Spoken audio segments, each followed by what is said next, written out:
Hello and welcome everybody to another episode of Behind the Curtain podcast. It's not Connell in this time. I'm stepping in to help him. He's unavailable today. So we are joined by number 11, Owen Bruton. How you doing, sir? Yeah, not bad, thank you. Thanks for having me, Cal. Good man. We're coming off this podcast after Sunday's 2-year extension announcement. How are you feeling about that? Yeah, good. Obviously being announced at the rink and stuff, it was a bit daunting really, like standing on the bench and stuff, but no, really appreciated all the fans supporting me and stuff, clapping. It was loud in there, so yeah, really excited for the next 2 years, and yeah, all I can say, I feel really good about it. What behind the scenes, we were kind of messing with you a little bit, weren't we? In terms of, we said that we was going to have a microphone down there and getting you a bit worried beforehand, and that you was going to have to do a bit of a speech like the King or the Queen does at Christmas. And yeah, we had you going for a little bit, didn't we? But I saw you were a bit nervous, like just as we were going out, and I thought, I've got to tell him. Yeah, had me a little bit, to be fair. I could have been like Cristiano Ronaldo or something, had a good speech, but nah. Yeah, I was a bit worried at first, but nah, it was alright. It's all good fun. So in terms of, obviously, where you are now currently, obviously I know you're injured, but in terms of like the Seahawks and stuff, up to the injury before going away, from the start of the season till sort of like the new year, like sort of Christmas time, how's it been since the start of this season? Yeah, I think the start of the year was really good. Obviously went on a massive winning streak, didn't we, early on in the year? Yeah, that was real good. It was really good to be here. Everybody was really excited and stuff, and then we was going. And when you go in as a team, you get going. Obviously, we went through that rough patch just before Christmas, but I think the best thing was we all stuck together. There was no people like falling out on each other, and we did stick together. And eventually we got through it. And obviously, before I went away with GB, we had that Christmas period. I can't really remember the last game I played, to be honest. Like, it's been a while, but yeah, I think we currently now as well, we're in a really good run of form, and obviously you want to be in your best form for playoffs. So I think definitely, like, the season is a long roller coaster, but as I say, there's definitely been a lot more ups than downs this year. Yeah, I know we've spoken to Bobby previously about this. We did an interview just up there actually, just about like, how was it in that tough period? Obviously, I spoke to Matty earlier and said about, I think there was 5 or 6 games, wasn't there, where it was a bit of a losing streak and stuff like that. And I asked him his thoughts, and does he reflect on that and think about like where we are now, and could that have put us really in contention, that sort of stuff. But as another sort of player within that locker room and as a young lad, how was it sort of in there at that time type thing, and who were the people standing up and talking? What was the vibe like in there? Do you know what? In the room and stuff before training and before games, everybody not seemed relaxed, but everybody was up for the games and stuff. It wasn't like we was coming into the rink downbeat. And the leaders in the room, obviously the guys with the letters, they were coming in, they were rallying us together. And I think sometimes you can do all the talking and then maybe not produce on the ice, and I think that was a case of us. But you know, as I say, managing to get through it is something some teams find really difficult to get out of. But I think sometimes it's a good thing. I think it's really helped us this season. And yeah, the vibe was good though. I thought everybody they were trying, and we all can say we was giving our best. But just sometimes the results weren't going our way. And I think once we did get out of that though, now the vibe in the room's even better and everything's boosted. Because if we're like that when we're losing, like now we're winning again and doing really well, it is a big positive in the room, and I think being positive in the room is the best thing it can be in a team. Yeah, that was spot on. In terms of, I was showing Matty earlier the sort of the form in the January games and stuff like that, but I didn't want to show you because it's a bit like rubbing it in while you can't play type thing, and obviously being away with GB. But obviously just touching on that, going away with GB, despite the injury, we'll talk about that in a second. How was that experience and in general? Yeah, it's always good. Some of my close mates in them teams, so yeah, going away for GB, I think every person looks forward to going away with them. Obviously played the first game, got man of the match in that, was doing really well. Yeah, the warm-up game was good, training camp was good, but yeah, it's what it is. But as I say, even when I was injured, being able to be with all them for a week or so is good, and it's some of the best memories you do keep. Brill. And it must be one of them things where, as a player, you'll go away, nice change of scenery, breaks up the season halfway through, isn't it? Like right at Christmas time. That must be quite nice as well.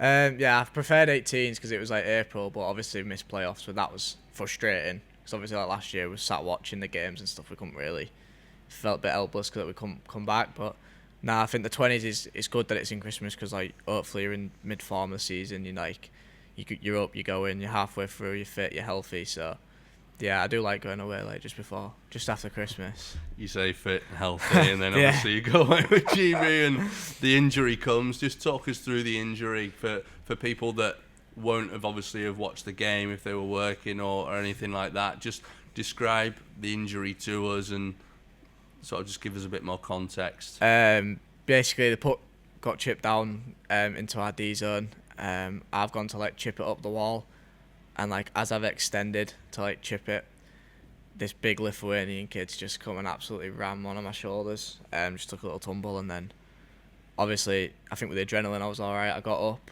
and I got to the bench and I could just feel something. I was like, yeah, that's not right. But nah, I mean it wasn't on purpose. I mean it happens, doesn't it? And yeah. Part of the game, isn't it? In terms of the injury and stuff, how are you recovering? How's it going? Have you got a specific time frame in mind? I don't think there's a specific time that like set on it right now, but yeah, it's a lot better. I think hopefully going on the ice today and stuff, so just getting back to it. I'd like to think like 2 weeks, but it's just how my recovery goes. I think it's been like 23 days since it happened, and it's got a lot better. My movements already, like I'm back driving, I'm back doing all my exercises and stuff. So yeah, I'd definitely say it's improving really, really good. Good. You just got to listen to your body, really, haven't you? Yeah. And I was chatting to Matty earlier about all the different experience and stuff in the room. It's one of those where those guys will probably be in your ear and just say, listen to your body.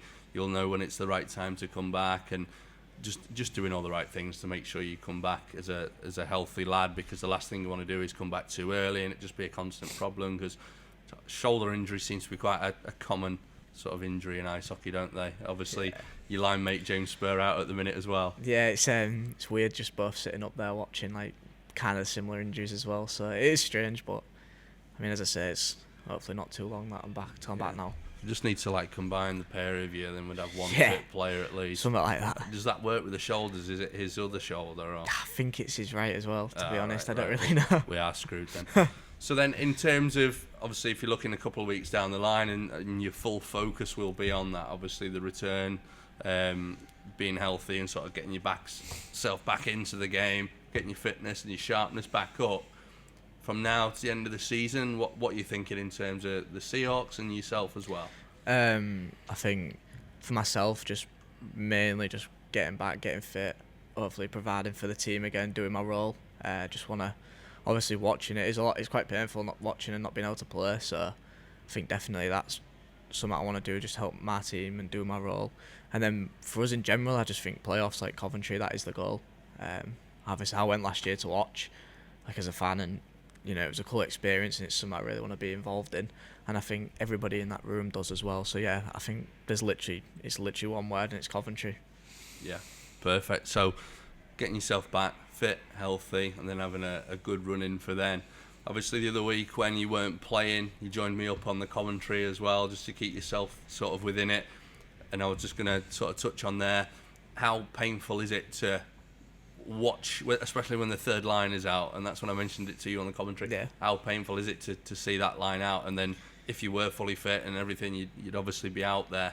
Yeah, it's frustrating, but I think especially while I was with GB, being injured there, just watching everybody, and you've just got to be there to support your teammates. So obviously when I'm up there with you, just watching like Dirk, Carrot and Slice fly around, like banging bodies and stuff, like yeah, it's good. Like you want to support your teammates because obviously you want the best for the team. Like it is frustrating you're not playing, but at the same time you can't sit there and sulk. You've got to be able to just man up kind of thing and support your team. And yeah, that's all I can say really, just being there for you guys.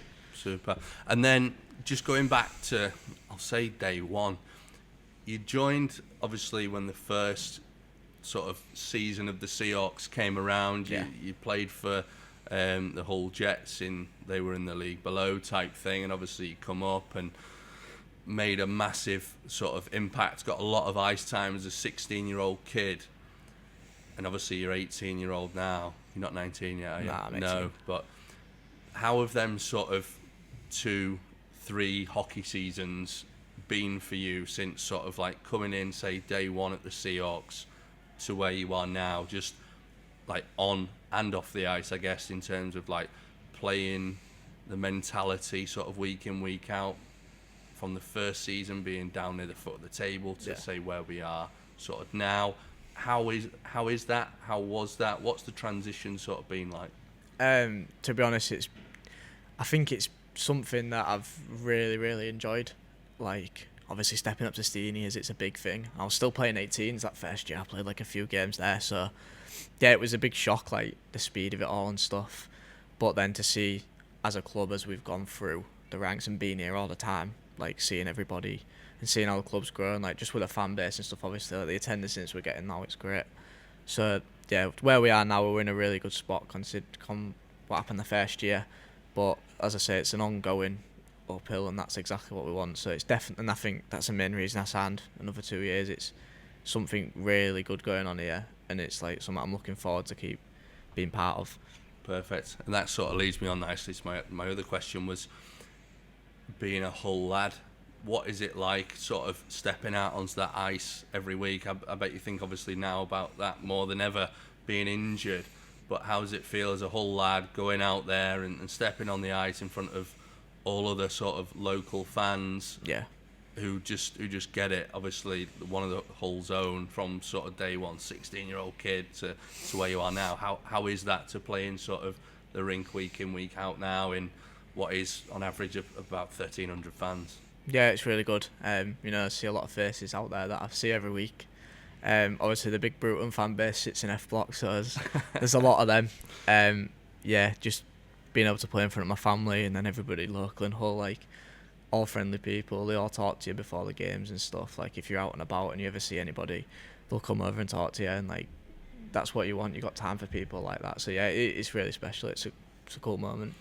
Emil said on Twitter the other day, I know he says a lot on, well, it's not Twitter anymore, it's X, but he said the other week something along the lines of more and more people now getting recognised away from the rink if you're shopping or stuff like that. Have you had anything like that in terms of people coming up to you and saying hello, anything like that, or has it been a bit quieter for you? I've had a few. Or does he stand out being a 6'4" maybe, guy yeah, who can't speak a lot of English? That might be a main thing. I mean, it's pretty easy to spot me anywhere, but yeah, I've had a few, and it's nice. Like, everyone's really approachable and stuff, and you can have civil conversations with everybody, and that's what you want. It's really nice, and as I said, then seeing them at the rink and stuff as well, supporting all the lads, it's really good.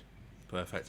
And then sort of one final question before going on to these quick fire questions. Something I've not sort of noted down on here, but in terms of off the ice, obviously everybody sees you on the weekend and stuff like that. In terms of like during the week, what does Owen Bruton do during the week? Is he still at college? Is he apprenticeship? What do you do? I don't even know at this point, so could be anything here. So I'm a process technician. I work on Salt End in Headon. So they have the rink board here as well. Yeah. And I'm currently at HETA. It's like an engineering college where we do a bit of everything. It's mainly process based, and that's where like my company have sent me there for the year. And then obviously I'll move on to site next year. I was at Bishop for 2 years doing sport and stuff, because obviously I wanted to focus on hockey and I didn't really know what I wanted to do. But no, what I'm doing really now, there's a few fans like that I work with as well that come and stuff. So when I was there, like speaking to them and stuff, it's really cool. It's my dad is also in that industry as well. Like, we're at different companies though, but yeah, it's something I've really took onto and I'm really enjoying it as well. So It's really good that I can balance it with hockey as well. Good, yeah, because that's one thing. Obviously, being a hockey player, I know you're still obviously a young lad, and you might change your career paths at some point, like goodness knows. But it's having that sort of that job behind hockey as well, and getting those qualifications and stuff, because hockey, you can't retire on hockey money. So eventually, when you do stop playing, if it becomes more full time, stuff like that, loads of things can happen. But it's then having that something obviously to come back and to lean on. Right, quick fire questions time then. Right, okay. Alec Bolton has asked if you could play with any NIHL player, who would it be and why? You have got the head coach sitting in the background as well, potentially listening. So, who would you like to play with and why in the league? In the league, I'd probably just go with one of my close mates, Finn Braden from Leeds. I've grew up with him my whole life. Like, we've played together at GB conference and stuff, and yeah, he's like he finds the net really well. He's having a really good year this year. Just playing by his side, like as I say, I've played with him before. I played with him at GB. He's a really good player. And I think it'd be cool to play with him in this league. Is there a bit of competition amongst you in terms of that when you go away with GB, in terms of talk of points, of goals, of anything like that, or recent meetings? Does that come up? Or do you know what? Not really, to be honest. We'll just talk about hockey and stuff in general. Like obviously when we was away, he was watching the Leeds games, I was watching the Seahawks games. Obviously Leeds got beat by us that weekend. Was it Bees maybe? I think so. Yeah, I was in his face a little bit there, but you got to give it some time, haven't you? Rubbing salt into the wound. So, next question then. Ed Nielsen has asked, what's the best line you've ever played on? I can think of one personally, and I said this before we started recording, but I'm not going to say it because you'll just potentially say that one as an easy out. But what is the best line you've played on? There's two, to be honest. If that's all right. Let's go. I think the first one in pre-season, and there's been a few times I've played with Bobby Chamberlain and Sobs this year. That was the one I was thinking of in pre-season when Emil was out injured, and there's them tic-tac-toe plays, and one of those goals was put on the screen, obviously, when you signed back. So that was the one I was thinking of. That was a good night. They're two really good players, so to be able to play with them and learn off them was really cool. And then it was only short, but when I was away with GB again, played with Josh Shaw and Dylan Lipsey from Swindon. Really good lads. I was in the middle of them too. We worked really hard. We was creating good chances and stuff, and kind of just fed off each other. So I enjoyed playing with them too as well. Oh, good, spot on. Casey Fellows has asked, why did you start playing ice hockey? How did you get into it? Go back to the Bruton fan club really. Andy Bruton, just my dad, he was just a big fan really. I like the Seahawks back in the day and stuff, so she took me skating. Basically grew up at the rink just watching Stingrays, Pirates, that's all I've ever known. So my dad used to watch, and then I just started playing when I was about 3, and fell in love with it really. So I'm going to add a question in here just to extend on that then, with you saying obviously going to Stingrays, Pirates. Favourite Stingrays player growing up? I know you'll have only been a very, very young lad, but did you have any jerseys or? I think I'd was it Jordan Meyer or something? Okay, yeah. I had his shirt. He was pretty good, but I can't. Yeah, there was. Matty Davis has just said in the background that he had his, apparently. Yeah. Might have fit him, to be fair, Matty. Yeah, I can't really. I remember having his shirt. I think I've got one of Matty's shirts, to be honest, somewhere that my mum won 50-50 or something. I don't really know, to be honest, but there was a lot of good players back in the day. I'm sure my parents can remember more than me, but it was really cool watching. Jordan Meyer, what a player! It's a great shout. Pirates, favourite Pirates player, because you were never a Hull Pirate. It's weird because play with a lot of them now. So I think watching Bobby, I watched Bobby a lot. Obviously, I used to go watch Cohen Taylor and stuff. I think Bobby was probably the player that was always watching. I mean, fans loved him here. Now love him here at Pirates, didn't they? So I mean, I think it's definitely perfect. Good stuff. Why Lots has asked, do you have any hobbies outside of hockey? To be fair, there's two. Love a bit of darts. Not that you get time to. No, really do exactly. Too much, but in the summer and stuff, I love a bit of darts. Me and my cousin, I'm winning at the minute. 2025 1-0 up, so we'll take that. And then football, play 6-a-side on a Monday. Obviously I can't now, I'm injured, but I play 6-a-side on a Monday with the lads at Heta, where I go. If we win next week, we'll win the league actually. So they're all good lads. We've got a few ex-academy players in there as well. So. Are you playing next week? Are you allowed or not? I don't really know. I asked that question really quietly. Yeah, I don't really know. We might have to speak to the physios and stuff, but I'll be there coaching, big manager or something like that. Okay, yeah. You'll be there potentially playing. And then the final question is from Andy Giles. Who's the most influential player you've played with? So it can be sort of Seahawks related. Oh, there's a lot of guys, to be honest, but I think one that springs to mind was Finn Ulrich last year. Just seeing what he's doing now. Obviously with Steelers and stuff, and Hull-born lad like me. And just how hard he worked and what he's done to get where he is. I think, yeah, like Finn's a really good guy, and I spoke to him a lot last year about just development and stuff. And yeah, I generally think I was inspired by Finn, and he's doing really well. So I think it's someone to look up to. That's what I was just going to ask. Was he somebody who sort of would go and help in practice, or was it someone who you would just look at and go, a little bit like sort of potentially like Sam Towner in a way, who just kind of like leads by example, and you just kind of watch and go, right, I'm going to be exactly like him? Or was it a bit more of a mentory, like conversations and chats about certain things and plays and stuff like that? It's a bit of both, really, because there's a lot of guys like Bobby, Sorbs, Davey now that they all help me, and they're all really good with me, especially when I was like a 16, 17. Yeah. But I think just watching Finn, just his work ethic, every time nice, and his skating's really good. Like, that's something I need to work on. So I was watching his skating and stuff, and that's definitely a strength in his game, and that's something that I want to like improve on and stuff. So I think with Finn, like, yeah, he was there was that chat as well, but definitely just being able to watch him in training and stuff and in games was good. Perfect. That brings us to the end of the questions. Apologies if we haven't got time to go through and get to yours. We do appreciate you sending those in. Bruce, thank you very much for joining us. That's been episode number 48 of Behind the Curtain podcast. So we're nearly at number 50. So I don't know who the special 50th guest was going to be. Matty's number 59. So I don't know who number 50 will be. But thank you very much for your time. Greatly appreciate it. And make sure you like, subscribe, and we'll see you soon.